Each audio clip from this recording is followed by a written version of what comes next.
Hi friends, ಇದು Saturday mini vlog ಆಗಿರುತ್ತೆ. So ನಾನಿವತ್ತು ಮೊಳಕೆ ಕಟ್ಟಿದ ಸಾಂಬಾರು ಮಾಡೋಣ ಅಂದ್ಕೊಂಡಿದ್ದೀನಿ.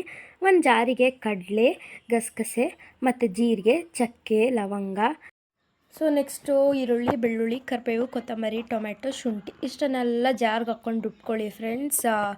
ನೆಕ್ಸ್ಟು ಇದನ್ನು ನೀಟಾಗಿ ನುಣ್ಣಗೆ ರುಬ್ಕೊಳ್ಳಿ. ಫಸ್ಟ್ ಕಾಯಿ ಹಾಕ್ಕೊಂಡು ಸ್ವಲ್ಪ, ಮತ್ತು ಟೊಮೆಟೊ ಕೂಡ ನಿಮ್ಗೆ ಎಷ್ಟು ಬೇಕು ಅಷ್ಟು ಹಾಕ್ಕೊಳ್ಳಿ. ಈರುಳ್ಳಿ ಕೂಡ ಒಂದೆರಡು ಹಾಕ್ಕೊಂಡು ಸಾಕಾಗುತ್ತೆ. ನಾವು 7 ಜನ ಇದ್ದೀವಿ ಅಂದ್ಬಿಟ್ಟು 7 ಜನಕ್ಕೆ ಆಗೋ ಥರ ಅಮ್ಮ ಹಾಕ್ಕೊಂಡಿದ್ದಾರೆ.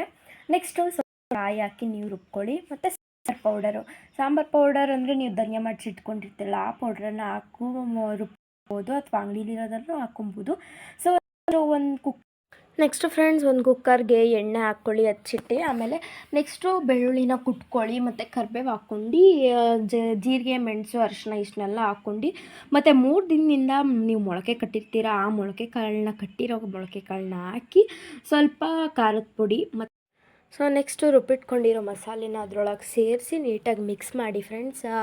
ಅದಾದಮೇಲೆ ಕೊತ್ತಂಬರಿನ ಹಚ್ಚಿ ಅದರೊಳಗೆ ಹಾಕಿ ಅದನ್ನು 2 ವಿಷಲ್ಲು ಇಲ್ಲ 3 ವಿಷಲ್ ಹಾಕೊಬೋದು. ನೆಕ್ಸ್ಟ್ ನಾನು ನಿಮಗೆ ಕಡಲೆಪುರಿ ಅವಲಕ್ಕಿ ಹೇಗೆ ಮಾಡೋದು ಅಂತ ಹೇಳ್ಕೊಂಡು ಕೊಡ್ತಾಯಿದ್ದೀನಿ.